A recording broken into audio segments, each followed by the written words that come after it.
Isang pampasaherong jeep ang pinagbabaril habang bumabiyahe sa Muntinlupa City. 2 pasahero ang sugatan. Umabot sa Laguna ang pagtugis ng mga pulis sa sospek pero tanging getaway vehicle na lang nila ang kanilang naabutan. Nakatutok si Von Aquino, exclusive.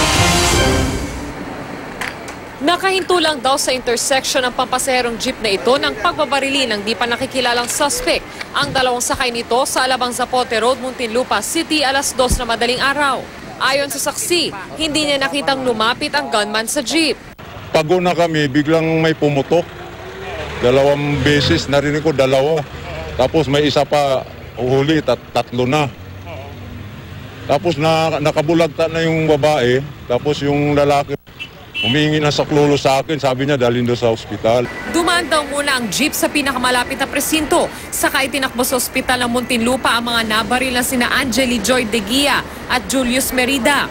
3 basyo ng di patukoy na kalibre ng baril ang natagpuan sa crime scene. Naglakad lang daw ang suspect papunta sa sasakyang nakaparada sa di kalayuan sa Katumakas. Nakasombrero, napayatin na, tapos nakashort, mag-isa lang. Sa ikinasang hot pursuit ng Muntinlupa, SWAT mula Alabang ay natunton at na-hold sa Santa Rosa exit toll gate ang suspect, pero nakatakas din.